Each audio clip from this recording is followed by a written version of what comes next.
Halo, selamat sore Sobat IDX Jatim. Nih, gimana kabarnya hari ini?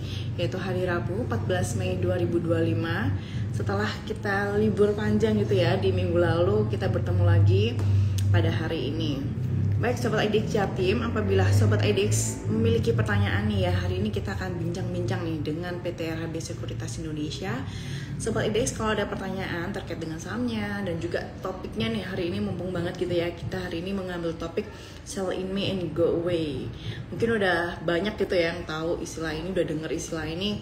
Ini kesempatan yang bagus banget nih buat teman-teman buat nanyain tuh apa sih istilah itu sebenarnya apa gitu ya.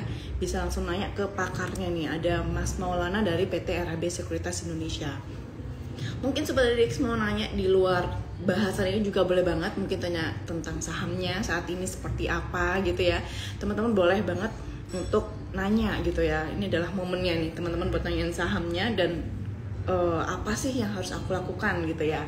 Baik, sambil menunggu kita terhubung dengan Mas Maulana dari PT RHB Sekuritas Indonesia. Kita bacakan dulu nih ya perkembangan dari pasar saham domestik.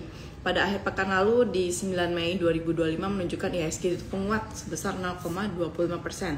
Dan pada sore hari ini juga kembali lagi nih IHSG tadi tutup menguat di 6.979. Semoga sahamnya teman-teman juga lagi pada hijau gitu ya. Kemudian kalau kita lihat juga nih rata-rata nilai transaksi harian sepanjang pekan lalu naik dibandingkan pekan sebelumnya. Ya ini menjadi 13,3 triliun rupiah.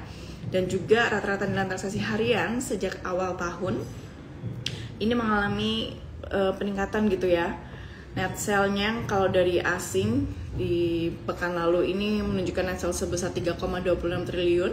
Sedangkan secara akumulatif investasi juga membukukan net sale nih senilai 53,85 triliun. Jadi masih banyak nih ya asing yang membukukan net sale-nya di tahun ini. Dan rupiah berdasarkan kurs Bloomberg terdepresiasi nih ke level 16.515 per US dollar. Baik, sambil menunggu kita terhubung dengan Mas Maulana gitu ya dari PT RHB Sekuritas. Sobat IDX boleh nih kalau mau nanya-nanya tentang sahamnya atau tips-tips tentang pasar modal atau berinvestasi di saham apa, boleh banget. Oke, Sobat IDX boleh dibantu dulu nggak sih konfirmasi apakah suara saya udah terdengar dengan jelas apa belum nih? Halo, selamat sore Sobat IDX Jatim. Gimana kabarnya? Apakah suara saya sudah terdengar dengan jelas nih? Halo, selamat sore Sobat IDX Jatim. Apakah suara saya sudah terdengar dengan jelas? Boleh ya ditulis dibantu nih, tulis di kolom komentar. Terima kasih Kak Yulia Rahmaning Tias. Baik, habis ini kita akan terhubung dengan Kak Maulana gitu dari PT RHB Sekuritas Indonesia. Selamat sore Kak Maulana. Nah, kalau belum ada yang bertanya nih ya, saya mau menunggu Mas Maulana untuk join. Kita mengambil tema nih teman-teman ya, sell in May and go away. Apakah istilah sell in May and go away ini bisa diterapkan di Indonesia gitu ya? Maaf Kak, baru gabung, buat pemula itu bagusnya apa? Nah, Kak Yuli terima kasih nih udah aktif gitu ya, nanya-nanya juga boleh nih. Kalau buat investor pemula kita bisa banget gitu ya milih dari sisi produknya gitu, karena di pasar modal banyak juga nih produk-produknya, ada saham, kemudian ada reksadana, ada obligasi gitu. Nah, untuk pemula bisa kita coba di reksadana, dan reksadana ini ada yang tingkatannya juga gitu ya. Untuk pemula kita bisa coba dulu reksadana pasar uang gitu. Jadi teman-teman dikelola ini dananya sama manajer investasi. Kalau dari perbankan, mungkin sahamnya kita bisa sebutkan perbankan gitu ya, tapi biasanya akan ada rekomendasi khusus nih dari para perusahaan sekuritas gitu. Jadi kalau kita tahu kita orang yang seperti apa, misalnya kita adalah orang yang berani mengambil risiko gitu ya, kita bisa pilih saham-saham lainnya gitu. Cuma untuk pemula biasanya disarankan oleh perusahaan sekuritas pilih perusahaan di sektor perbankan, seperti itu Kak Yulia Rahmaning Tias. Nah, kalau Kak Yulia pengen mendalami lagi nih ya, kita juga ada nih sekolah pasar modal gitu ya. Besok di kantor perwakilan Bursa Efek Indonesia Jawa Timur, Kak Yulia bisa datang gitu. Baik, kita sambil menunggu Kak Maulana ya untuk hadir di tengah-tengah teman-teman. kita bacakan dulu nih informasi terkait dengan perkembangan pasar modal gitu ya. Kalau di secara global nih teman-teman, pergerakan bursa saham global sepekan ini dipengaruhi oleh beberapa sentimen. Yang pertama, indeks utama. Oke, kita jawab dulu pertanyaan dari Kak Yulia Rahmanintias. Pakai aplikasi ajaib itu bisa nggak Kak? Bisa. Jadi teman-teman kalau misalnya mau pilih perusahaan sekuritas, cek dulu gitu ya, apakah dia ada di website IDX, di tab yang anggota bursa situ. Teman-teman explore website IDX dulu lah ya. Terus pilih yang di anggota bursa. Selama perusahaan sekuritas yang teman-teman pilih ada di website IDX itu aman gitu. Jadi untuk ceknya pertama, Kakak Yulia Rahmanintias bisa cek tuh di websitenya IDX apakah terdaftar nih ajaib di anggota bursa kita gitu ya, atau mungkin ada perusahaan sekuritas lainnya gitu yang menawarkan ke Kak Yulia, bisa banget untuk dicek dulu nih di website IDX. Nah kayak kita hari ini kita akan terhubung nih dengan Kak Maulana gitu ya dari PT RHB Sekuritas Indonesia. Oke, di sini ada pertanyaan lagi dari Kak Sandi Santoso. Kalau perusahaan mau daftar IPO di bursa saham, mohon bimbingannya. Nah, bisa juga nih Kak Sandi Santoso gitu ya, cek di websitenya IDX, nanti ada pilihan yang Go Public. Di situ jelas banget ada materinya juga nih. Mau jadi yang seperti apa gitu ya, karena di IDX sendiri banyak papannya gitu, ada papan pengembang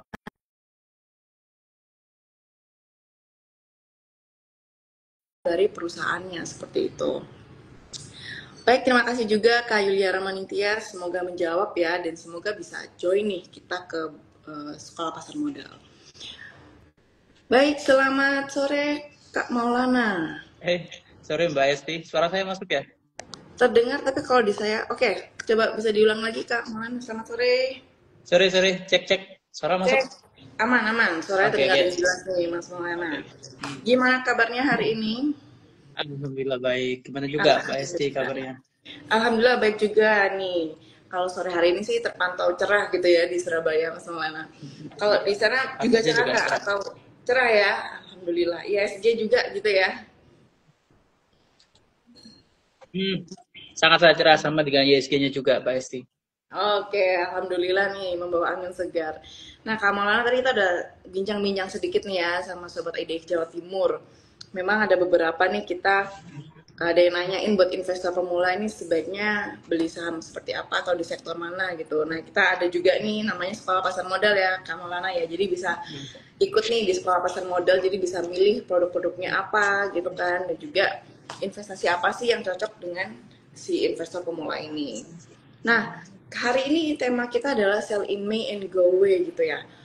Boleh dijelasin dulu nggak sih Mas Maulana, sell in May and go ini sebenarnya istilah apa sih gitu? Atau apa yang melatar belakangnya munculnya istilah ini gitu? Boleh share sedikit ya nih? Karena kan sekarang kita masuk di bulan Mei gitu ya, baru 2 minggu, tapi udah rasanya kayak kok udah 2 minggu aja gitu kan ya. Boleh di-share nggak nih Kak Maulana? Oke. Sebenarnya sih still in May and go away ini mudah-mudahan suara saya cukup terdengar ini ya buat teman-teman semua, buat Sobat IDX pastinya juga atau Sobat People gitu. Oke. Jadi sell in May and go away itu semacam kredo ya di pasar modal.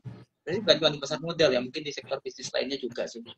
Jadi itu ada sebuah pola gitu di musiman gitu, di mana ketika masuk bulan bulan Mei, nanti selama bulan Mei itu nanti akan ada gejolak di market. Ya kita tahu kalau kita lihat di awal pekan kemarin ya, awal bulan kemarin kan sebelumnya kan sempat ada ini banyak banget isu gitu ya kan. Tapi ini agak sedikit belakang sih sebenarnya sih. Karena dari 1 minggu terakhir itu kita pikir bakal ada benar-benar sell in May and go away gitu. Maksudnya akan ada crash di market gitu di bulan. Memang ada sekitar 2 hari sebelum liburan kemarin ya, jadi Kamis kalau nggak salah ada koreksi. Jadi memang ada koreksi yang cukup dalam gitu. Anyway, sekalipun itu koreksi itu bisa dibilang cukup normal. Kalau kita lihat dari siklusnya, memang di bulan Mei itu lihat rata-rata secara tahunan memang ISG dalam hal ini juga cenderung berada di zona merah nih gitu, koreksi gitu.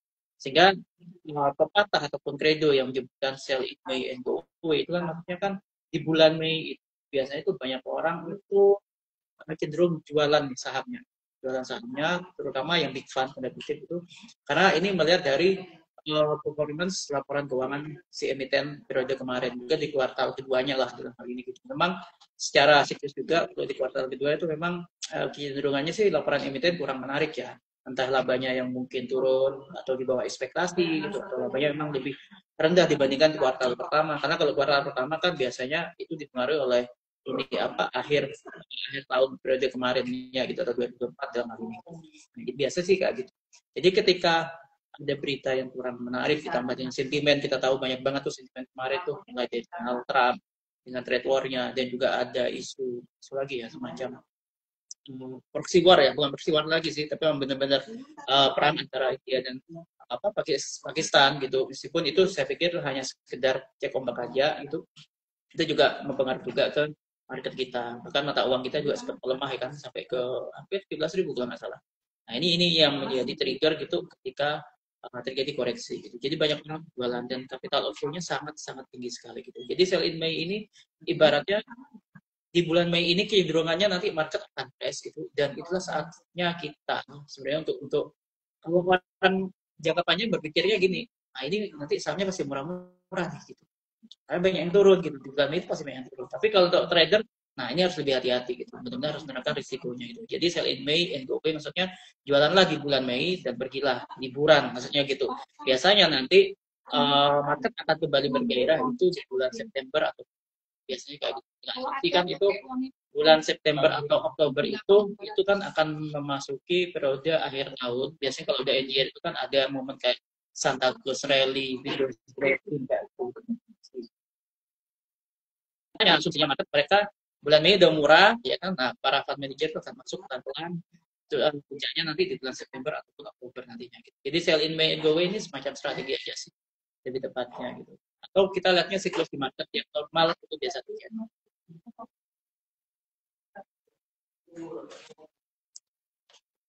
Baik sih suaranya kok nggak masuk ya, sorry. Baik, mohon maaf. Saya lupa kalau matiin mikrofonnya. Nah, kalau menurut Mas Molan sendiri, sebenarnya sell in May and go away ini berlaku nggak sih di Indonesia gitu? Atau secara internasional nih? Atau saham-saham internasional aja yang terdampak di sell in May and go away gitu? Atau di Indonesia aja gitu sebenarnya? Ya sebenarnya sih kalau momentum sell in May and go away ini hampir bisa dipastikan secara umum ya, secara umumnya itu akan terjadi gitu. Ya kita tahu lah kemarin bukan di bulan Mei, malah di bulan April ya kita malah ya kan dapat lebih awal ya. Dan lebih awal malah gitu. Ini semacam anomali di market, dan itu hal yang biasa gitu. Hanya memang kita ya kalau kita tahu kan YSI kan selama beberapa hari terakhir ini kan memang menguat banget tuh BSD gitu. Jadi kalaupun nanti ada koreksi ataupun crash di market itu sebenarnya hal yang wajar sih gitu. Nah kita udah itu menguatnya luar biasa banget. Kita nyaris selama sepekan itu ISG di zona hijau. Kayak gitu. Jadi ini hal yang wajar sebenarnya sih. Kalaupun nanti ada crash market, ya tinggal nanti kita pilih nih saham-sahamnya apa sih yang bisa kita collect ketika market lagi koreksi. Nah saham-saham yang defensif apa sih biasanya kayak gitu. Oke, baik. Jadi sell in May go away ini sebenarnya bisa terjadi kapanpun gitu ya, nggak harus di bulan Mei gitu ya. Itu semacam kredo aja sih. Jadi kebetulan aja, karena kalau ada di momen-momen tertentu gitu ya, Mas Mulan bisa kita sampaikan betul. Gitu ya. Sebenarnya nggak hanya di setiap penyampaian laporan keuangan, juga bisa jadi karena ada isu kan harga saham juga bisa mengalami kenaikan atau penurunan gitu. Terlebih kemarin kalau kita lihat di market update ini dari The Fed juga masih belum menurunkan gitu ya tingkat suku bunganya. Kemudian juga dari Presiden Donald Trump dan China juga udah mulai membuat kesepakatan gitu ya, di saat kemarin kita Indonesia lagi libur, justru ada kesepakatan nih. Nah kalau dari kacamata Mas Maulana atau dari Partai RHB Sekuritas Indonesia gini ya, boleh disampaikan nggak sih update market di selama sepekan ini atau dalam hari ini gitulah ya, yang menyebabkan IHSG kita ini masih alhamdulillah gitu ya betah di zona hijau. Ya, sebenarnya sih ya di hari Kamis kemarin kan IHSG sempat drop itu ya kan, dan ada kan ini secara teknikal dulu ada sentimen kayak kita ya market kita lambat merespon gitu. Antara India dan Pakistan kan terjadi di hari Selasa atau Rabu gitu. Menurut kita meresponnya baru di hari Kamisnya tuh gitu, dia dikoreksi. Nah, pada waktu itu di hari Jumatnya itu market cenderung dia semacam konsolidasi gitu. Jadi sebenarnya kalau kita lihat dari perilaku pasar begitu dengan memakai pendekatan teknikal itu udah kelihatan kok. Kalau sebenarnya sih marketnya sekarang lagi adjust aja sih, lagi wait and see gitu. Bahwasanya mereka akan tahu akan terjadi momentum ataupun sentimen yang berimbas positif nantinya di market gitu. Karena apa? Karena pada hari Jumat kemarin kebetulan juga kita sempat sempat apa namanya sempat membaca ini candle yang terbentuk itu spanning top atau baby doji gitu. Sehingga ini ada peluang di hari Rabu ya sekarang ini nanti market akan rebound gitu. Nah, cuman kita belum bisa membaca nih sentimennya apa. Nah, ternyata sentimennya di hari Selasa kemarin pada waktu kita libur cuti saat itu terjadi kesepakatan tuh gitu. Itu meskipun tanda kutip ya, kesepakatan itu hanya berlaku 90 hari ke depan. Artinya selama 3 bulan ini kita bisa menempatkan momentum untuk para pelaku pasar, baik ya investor ataupun trader nih, untuk memaksimalkan peluang profit yang bisa didapat di market gitu. Karena selama 3 bulan nantinya, sehingga 3 bulan ini akan market cenderung lebih stabil lah gitu pergerakannya. Kita bisa membacanya baik dari fundamentalnya ataupun teknikal.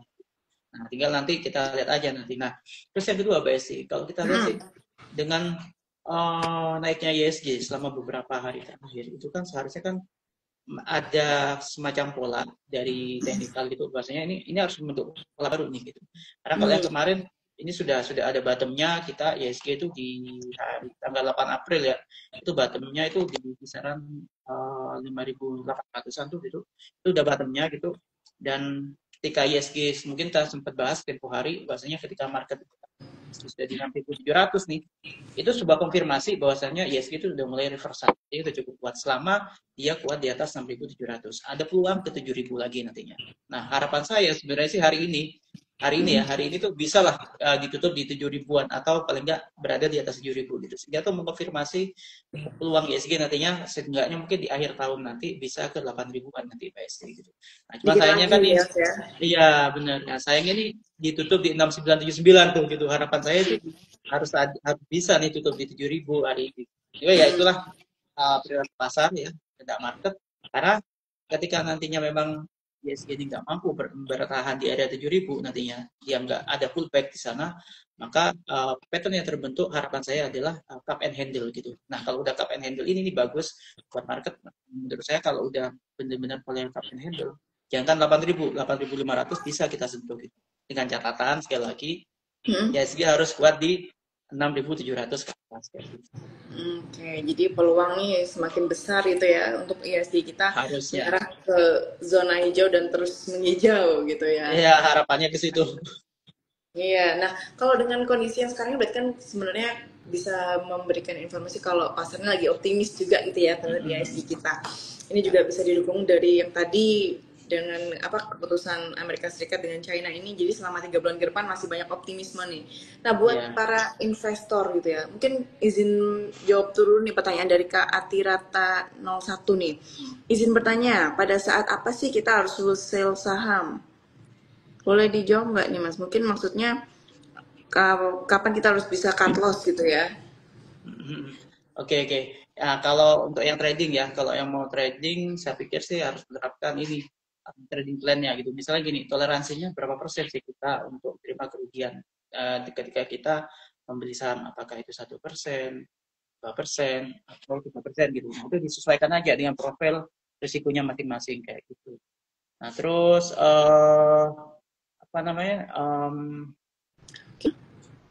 sebentar. Oke, mohon maaf nih, saya terputus nih, Kamala sempat terputus dengan dirimu gitu ya. Ya, ini udah nyambung, Mbak Esti. Cek. Sudah. Silakan Oke.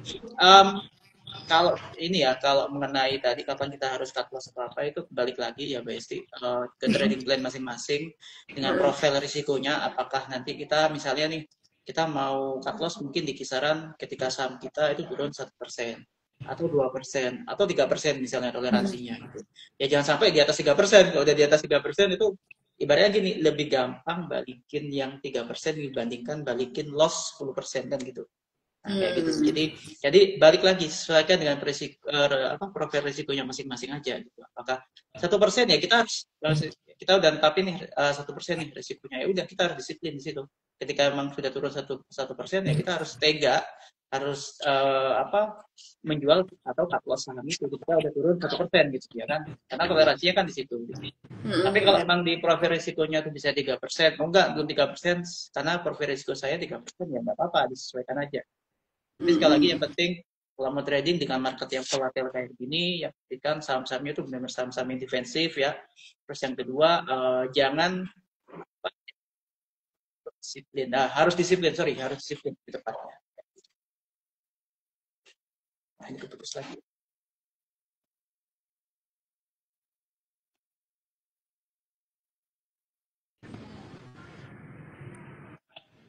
Oke, baik. Terima kasih atas penjelasannya Mas Maulana ya. Nah, mungkin kita bacakan lagi nih pertanyaan dari Kak Haloris gitu ya, underscore. NTM bisa di 2.900, Pak. Optimis nggak nih, Pak Maulana gitu ya? Antam, ini kan tergantung dari komunitasnya ya gitu. Tapi sebentar saya coba cek dulu dari sisi ini fundamentalnya gitu, kalau valuasinya berapa sih. Mumpung nih ya Sobat IDX, mungkin sebelum Kak Haloris berhalangan hadir lagi. Oke, sebentar. Saya coba cek dulu fundamentalnya Antam.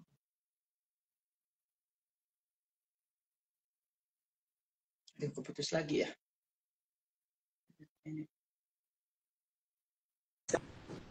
Oke, cek Mbak Esti, kesambung lagi kah? Aman Mas. Aman. Oke, sebentar ya, saya coba cek dulu dari sisi fundamentalnya nih. Kalau dari pergerakannya, Antam ini kan dipengaruhi sama sentimen harga emasnya. Tinggal ikuti aja nanti harga emasnya. Kalau memang harga emasnya nanti rebound, expect-nya kan bisa ke 3.500-an tuh, optimisnya gitu dari pasar itu untuk harga emasnya.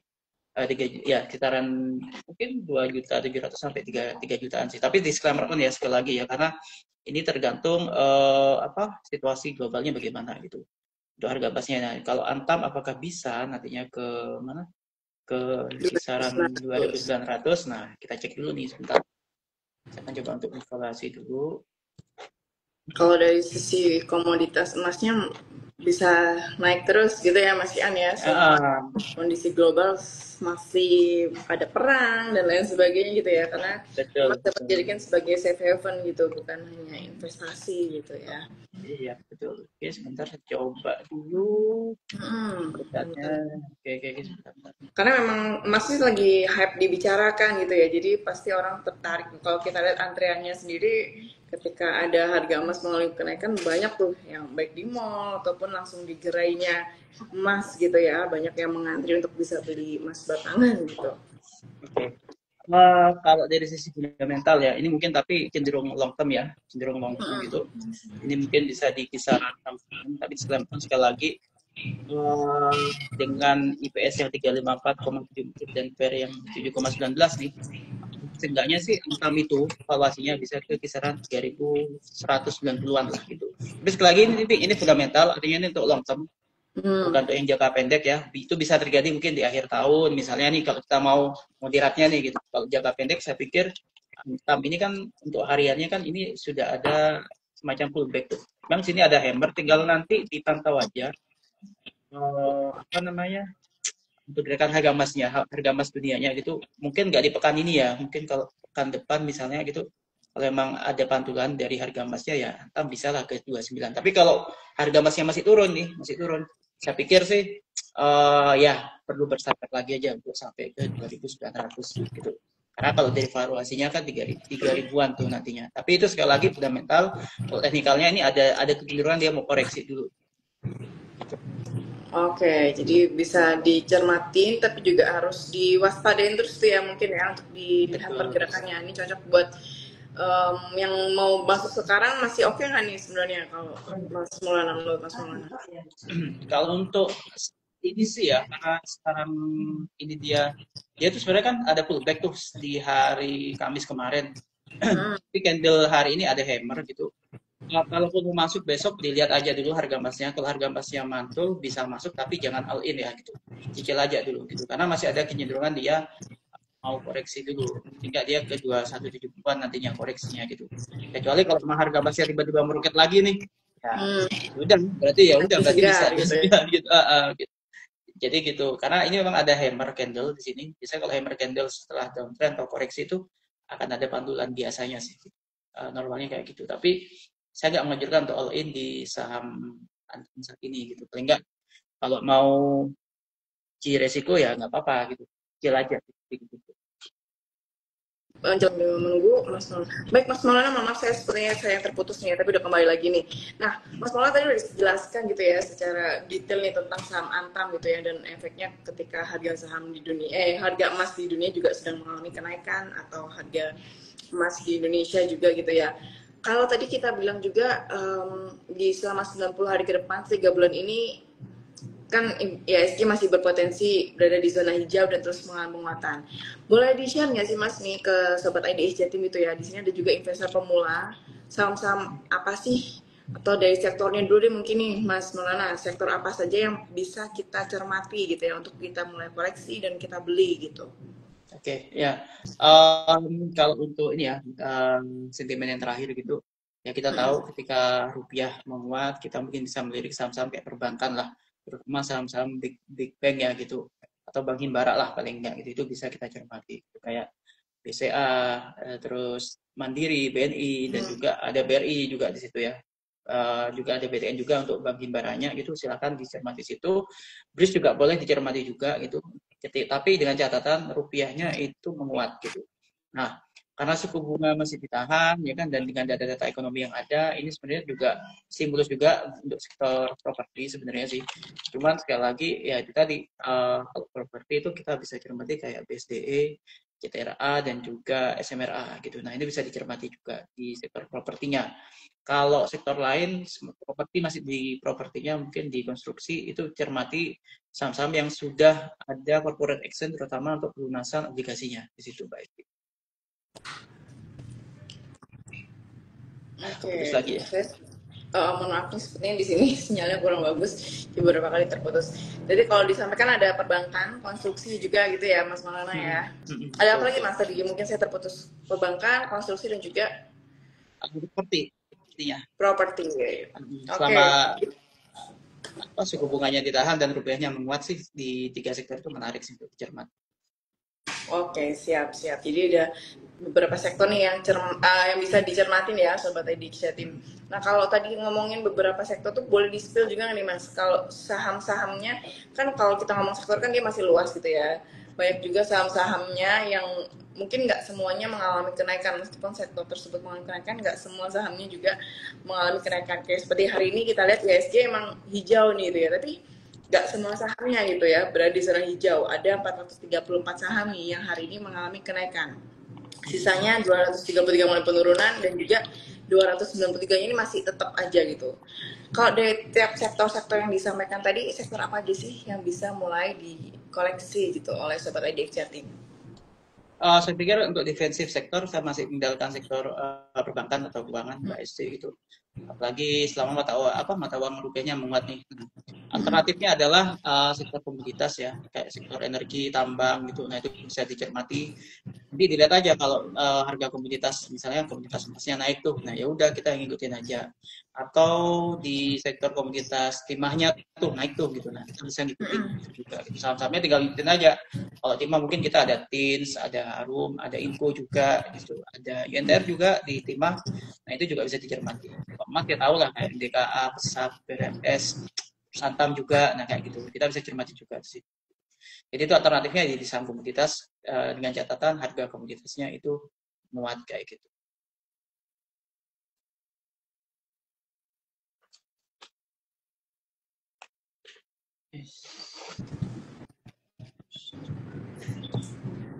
Oke, nah ini boleh dijawab nih Mas, ada pertanyaan nih, terima kasih ya Sobat IDX yang udah nanya nih. Emas lagi turun, saham Antam mengalami penurunan, apa berpengaruh ke saham Antam juga? Tadi udah dijawab juga nih, mungkin bisa dijelaskan sedikit lagi nih Mas. Oke, ketika harga emas atau harga komoditas turun itu pasti juga berpengaruh ya. Ada korelasi lah ke harga-harga saham yang memang ada di sektor itu. Contohnya kayak emas tadi ya, harga emas turun tuh, maka ada korelasi juga secara historisnya nanti harga saham Antam turun. Karena kan ini pengaruhnya juga ke pendapatan mereka nantinya gitu. Sehingga itulah kenapa ketika harga emas turun nanti harga saham-saham di sektor emas juga akan cenderung turun juga. Dalam hal ini contohnya kayak Antam, MTKA kayak gitu.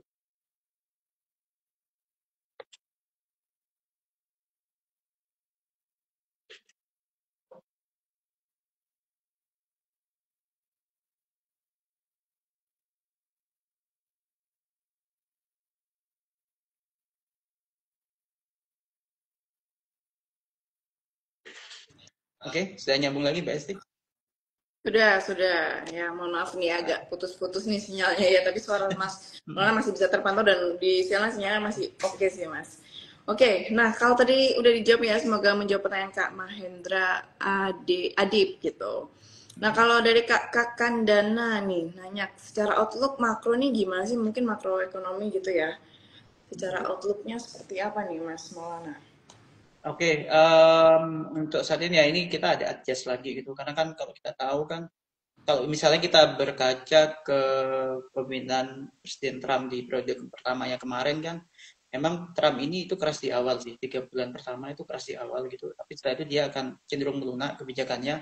Hanya nanti tetap akan ada semacam action yang shock action gitu ya ke market. Jadi untuk ke depan sih kalau menurut saya sih tetap akan pengaruh di pergerakan harga komoditas dunia. Kalau harga komoditasnya bagus, terutama untuk komoditas ekspor kita itu bisa dibilang masih cukup menarik gitu. Tapi sekali lagi itu kalau harga komoditasnya juga lagi naik gitu ya kan. Nah kayak gitu. Jadi kalau untuk kedepannya ini akan ada seharusnya ada penyesuaian lagi di bulan Juni Juli nanti gitu. Karena kan Trump itu kan udah mulai melunak tuh sekarang tuh. Gitu. Tapi tetap akan ada shock action lagi tuh dari Trump. Kalau kita berkaca di periode kemarin kan tiba-tiba dia melepasin rudal tuh ke Suriah kan misalnya. Nah nanti mungkin ya kita nggak berharap hal itu terjadi, tapi bisa jadi itu akan ulang gitu. Karena kan sorry it will be itself lagi gitu akan kembali berulang lagi itu sejarah gitu.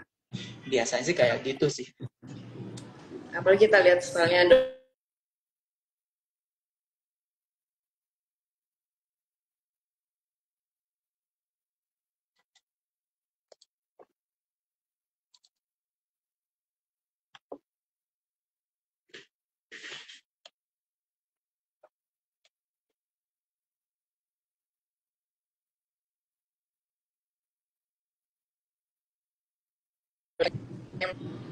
sebelum berakhir. Sobat IDX Jatim, mohon maaf ya ini Mas Maulana mungkin sinyal saya masih naik turun. Tapi kalau ada pertanyaan teman-teman atau Mas Maulana boleh bisa langsung jawab nih ya. Kalau kita cek masih belum ada pertanyaan nih. Nah tadi udah dijelaskan secara makronya nih Mas Maulana. Kalau dari RHB sendiri nih ada program-program khusus nggak nih Mas di bulan Mei? Mungkin tadi ada sell in main go away, mungkin ada program khusus atau promo-promo yang bisa dinikmatin oleh Sobat IDX Jatim. Oke, buat teman-teman apa sobat IDX tentunya dari Habis kami ada edukasi rutin gitu, baik offline ataupun online juga nanti. Terus yang kedua buat teman-teman yang opening account di kami nanti juga ada promo smart point gitu, di mana setiap kali transaksi nanti teman-teman akan mendapatkan poin dan apabila itu sudah terkumpul ya sebanyak 15.000 poin nanti bisa dikonversikan ke akun GoPay-nya untuk dirupiahkan. Jadi dengan transaksi di RHB Sekuritas selain mendapatkan untungnya juga, terus yang kedua juga bisa mendapatkan poin juga yang nanti bisa dikonversikan ke akun GoPay masing-masing gitu. Tapi kalau untuk edukasi kami seluruh rutin ada kok. Bahkan tiap hari ada semacam morning stock pick gitu via Zoom nanti bisa diikuti oleh para nasabah kami. Gitu. Oh, caranya gimana tuh Mas kalau mau ikut yang setiap hari tuh? Kan dapat linknya Uh, gimana tuh caranya tuh? ya, yang penting nanti silakan download aplikasi kami, phone ya kan Mm-hmm. nanti akan dibantu, tinggal ikutin aja nanti itu instruksinya nanti ketika akunnya sudah jadi nanti bisa nanti akan dikirimkan oleh sales atau brokernya nanti untuk ikut atau join di morning stock pick dari RHB Sekuritas. Nanti akan dipandu sama-sama pajak dari tim riset kami kayak gitu Mbak Esti. Jadi memaintain ya peran nasabahnya ya dari RHB ini Betul. setiap hari bisa dapat updatean informasi dari RHB Sekuritas mungkin terkait dengan saham-saham hari ini gitu ya Mas ya atau terkait Betul. dengan perkembangan pasar pada hari ini. Baik Mas Maulana, ada lagi nggak nih Mas yang perlu disampaikan? Tadi kan udah disebutkan ya rekomendasi sahamnya juga nih atau kalau sebelum kita berakhir nih Mas.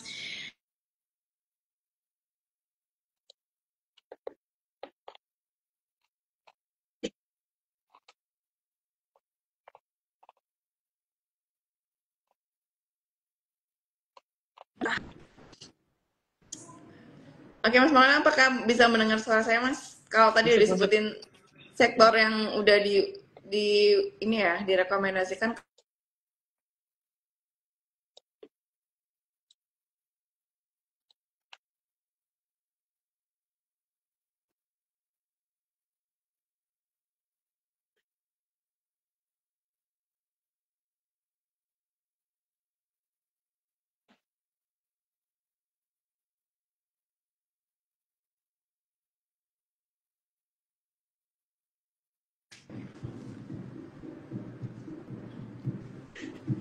Sudah Oke, udah masuk disampaikan Mbak belum nih Esti. Mas tadi?